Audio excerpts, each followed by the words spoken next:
So in the last video we saw about how to use sources, sinks, conveyors, connecting them, all the properties, changing that, debuggers, shortcut tricks, and many more. If you haven't watched that video, I'll request you to watch that video, available on our Leansimcorp playlist for plant simulation. Now in this video we are going to understand about how to work hierarchically with classes and frames in plant simulation, right? So this is what is going to be a very unique start for us. So if you could look at here, what do you see? We're going to see the objects in the material flow are classes of objects placed in the frame. When you place this, you are going to see that therefore when you modify attributes of the class, the corresponding attributes of the object instance within the frame are automatically updated as they are hierarchically linked to the class. If you look at these details out in here. Okay, so what we're gonna do is, if you could look at, there are multiple things which can be done in this simulation here. Okay, so you can see when you click in this, you're going to have a station out in here, right? And if you see here, the recovery time is what you're going to see out here, right? If that is what we are going to change here in this what I can say class of objects, if I just make this 10 out in here, you can just go and double click on the station and change and check that has been already been updated, right? So in plant simulation you can create multiple instances of the same object by right clicking on the object, and you want to duplicate and selecting duplicate. Okay, so this is how it is easy, in the class object. If you could just change that, you're going to get the things out in there. So in the station, when we are going to come here, right, and what we're going to do now is we're going to hit a duplicate out in here, and if you see in the user objects, you're going to have the stations being created here. Okay, and this is how it is going to look in. And now when we rename this station, okay, let us rename this station to my station and let us hit enter. Okay, so you have this been created here. Okay, now when you go in your user objects here, right, you are supposed to drag this and place that station out in here. So you have a user library now which is actually going to act as a station for you. So typically you select object from the toolbars and then you're going to use that. So alternatively, you can select object and drag them into the existing material flow by placing the object in the respective connectors. Now what you're going to do is, if you see, I just move this out here, right? So this is how good it is when you work hierarchically in plant simulation. Now what I'm going to do is, I'm just going to drag the station onto this connectors. Okay, and you see how this is going to be like. You saw you have a connector been created from that, but that is not a correct approach, right? What we have to do is we have to drag the station right onto a single connector out in there. Okay, so it has to be dragged out here. Okay, but now that's not correct, so I'm just deleting that. Okay, and let us drag the station and let us put it onto this connector here. Okay, and if you see, it should have been connected out into the connections out in there, just like this. If you see here, it got automatically connected, right? But this is not getting connected.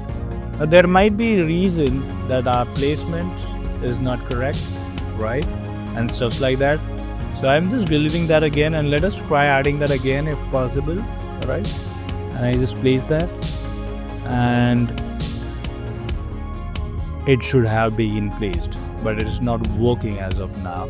Let me know in the comment section what is the reason for this, but this is already got it connected just like this, right? So what I'll do is I'll just delete this and I'll just create a new connectors between these stations.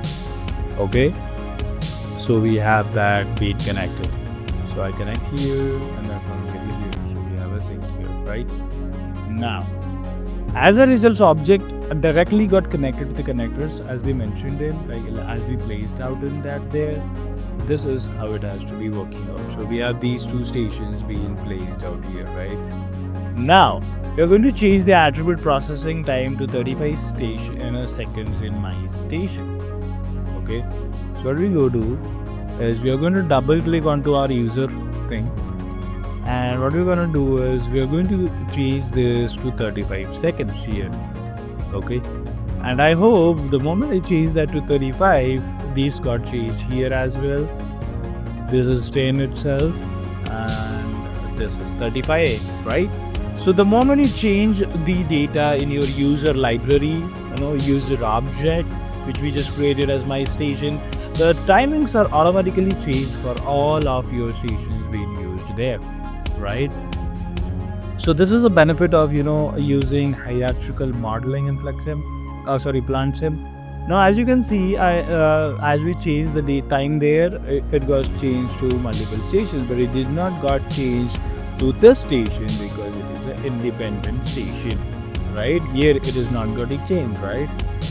Now in plantsim, model constructed with frames, right? In frames, and when you go in the model out here, we are going to dive deeper into various types of frames in the video on this 3D graphics video. Okay, so when you double click on this model, this is what it is here, right? Now what we're going to do is we'll just provide a brief explanation on what is this going to be. So the standard frame is the model frame which plantsim displays in the class library, right? And the model frame inherently indicates an event controlled by default. Okay, so I'll just move that. So the glass frame, if you see display, so if you're going to look at this, the glass frame display its content towards the outside, but it's not default graphic. Okay, so when you insert a glass box frame into your model, you typically want to view its content. So in the new, when you go and put in a glass frame model, right, what you're going to do is view its content. And there is a black box frame which creates a frame that does not show its content towards outside, which we already saw here, black box thing, right? So we are having the two things here now. Okay, if you could see, and this is how it is going to work out in there. Now to demonstrate how to work hierarchically with frames, create a new glass box frame which we already created, and what we're going to do is we're going to have that being created, and if you see, we had the frame being created out here, right? But this frame is in our what I can say here, right? I'm just moving that here, and that's not possible, right? You can just move this up and bottom right down. Here when you go, you can create a glass box frame here, and hence the glass box frame comes out also here. Now we need in our user object, right? So we are going to create a frame here in the user object, and we're going to rename that to complex machine, right? So here comes our complex machine. Oh, okay, we should not have the space, complex machine. So here comes our complex machine, right? We renamed that now. Now what we're going to do ahead is going to be very fascinating and interesting, okay? Because that is how it's going to make it. So in plantsim, you can work in different frames to have an overview of the system. It's easier to change or adjust something in one frame than to modify in the entire model. Okay, so we can just change in a single frame rather than. A class is created for the special type of machine that is needed multiple times in manufacturing, right? And that is what it has to be. So our complex machine frame should consist of a machine and a buffer, and that is what we are going to achieve by inserting a machine and a buffer pin into the system.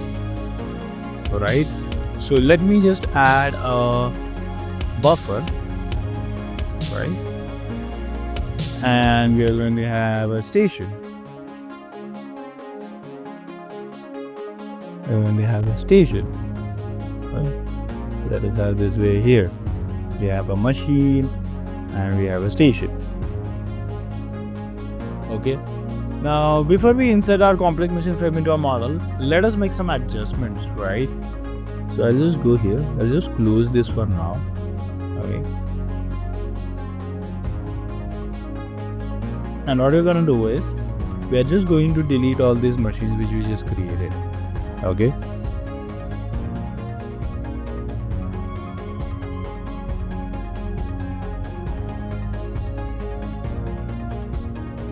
Okay. And we just make this frame out there, and we are just dragging that complex thing out in here. Okay. But the problem with us is our model is not perfect, right? So let me just delete this as of now. Okay. And we'll go here and we'll just adjust this here. Okay. Very close to each other like this I want. Okay. And I'm just deleting this now. Okay.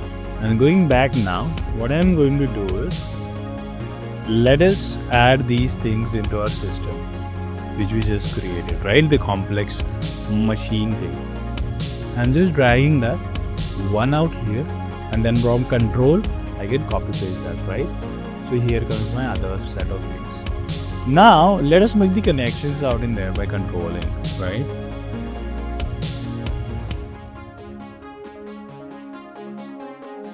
Here comes, then from here it goes here. Okay. So I'm just making a connection out in here. So here, if you see, this is how the connection has been made. Okay. So we made a connections now from that frame which we just inserted into the system. Now what we are going to do is, we are going to change the capacity of the buffer to 12 in our this frame. Okay. So I make this to 12. Okay, just deleting. What is it? How about?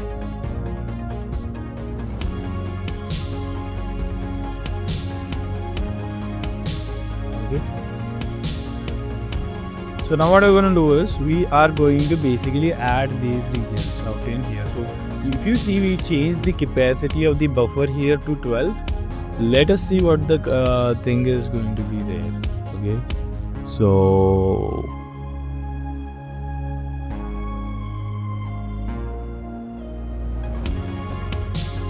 here go, where is my frame? And it is, where is my frame?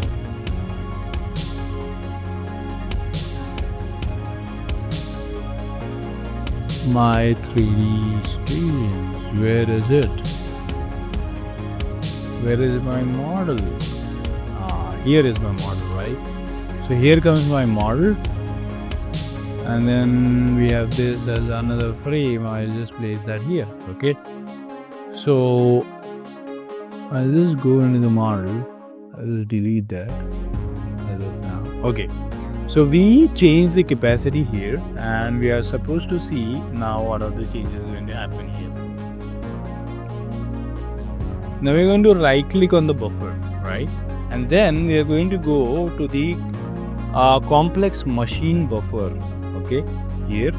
And what we're going to do is, we're going to open that and see what's going to be there. So I'm just opening that, and you see the properties out in here, right? You see that the 12 capacity of the buffer is changed here. We can also check it for other complex machine station. I open that, and you see, sorry, I open the station, right? The capacity is 12. So if you see here, so automatically all already used instances will be adopted to change here in the system. And that is the benefit of using this. Plant simulation offers you here an efficient way of working with hierarchical instances to get better overview in the larger models, and thus to work more productive. I guess this is not there in the Flexsim. For more help on this, we are going to see more further tutorials here and there. Okay. Let me know if you have any queries and questions in the comment section below. So this is how you can use your, you can create your user objects. You can create multiple frames, and then customize those with a single click for multiple complex processing objects. Okay. So that's all for today, guys. Let us meet another interesting video on your Leansimcorp channel. That's all for today. I hope you are loving our tutorial. So show your love by sharing it with friends, subscribing, and watching our videos till end. Thank you very much. Bye-bye. For premium content, do not forget to visit our website leansimcorp.com, where you will be getting all these premium contents available. So talking about what things you're going to get in, you're going to get in, simulation solutions. You're going to get premium training classes for simulation stuffs. You will be getting 3ds model file support. You can buy modules. You can access to simulation case studies. You can visit our services. Also, you can visit the blogs which you're going to get. So I was talking about simulation solutions, right? You can schedule one-on-one session with us, for training and details.